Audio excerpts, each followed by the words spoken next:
کوم جرم کې ډېره زیاته افسوسناکه دردناکه واقعه رامخې ته شوې ده. د ظلم انتها شوې ده. ظالم سړي د خپل دریو بچو په مخ کې خپله ښځه ډېره زیاته په بېدلتۍ سره قتل کړه. دا واقعه څنګه رامخې ته شوه؟ دغه ظالم داسې کار ولې وکړو؟ خپله ښځه یې په کومه طریقه قتل کړه؟ هغه ماشومان یې په ژړا باندې د خپل پلار اصلیت راښکاره کړو. زموږ دا ویډیو خامخا وګورئ چې د هغه ماشومانو خبرې درسره په دې ویډیو کې شریکې کړم. د نورو معلوماتي ویډیوګانو لپاره زموږ چینل سبسکرایب کړئ. د نشان خامخا ووهئ چې زموږ هر یوه نوې معلوماتي ویډیو تاسو ته په اسانۍ سره ملاویږي. ډېر زیات ظلم شوی، ډېره زیاته افسوسناکه دردناکه واقعه رامخې ته شوې ده. د ظلم انتها شوې ده. دوستانو، جیلم کې ظالم سړي د خپل دریو بچو په مخ کې خپله ښځه ډېره زیاته په بېدلتۍ سره قتل کړه.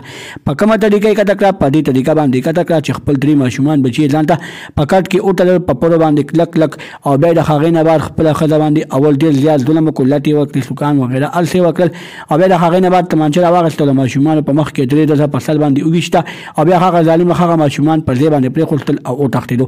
خو دوستانو، موږ د جرم پولیسو ته سلوټ کوو چې هغه ظالم یې ګرفتار کړو، هغه ظالم یې په خپل حراست کې واخیستو.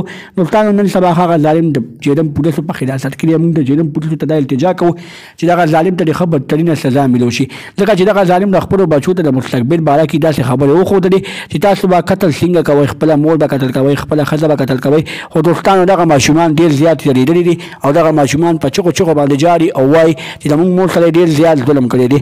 موږ یې کلک کلک وتړلو. په هغه وخت کې موږ ډېرې چغې والې، خو بیا یې زموږ په خوله باندې سوشن ټیپ ولګو، او هغه سوشن ټیپ په وجه باندې موږ بېهوشه شو. دوستانو، دا ظالم پلار د پولیس په ګرفتار کې یو ښه بدترینه سزا دې ورته ورکړي. د نورو معلوماتي ویډیوګانو لپاره زموږ چینل سبسکرایب کړئ. د نشان خامخا ووهئ چې زموږ هر یوه نوې معلوماتي ویډیو تاسو ته په اسانۍ سره ملاویږي. والسلام.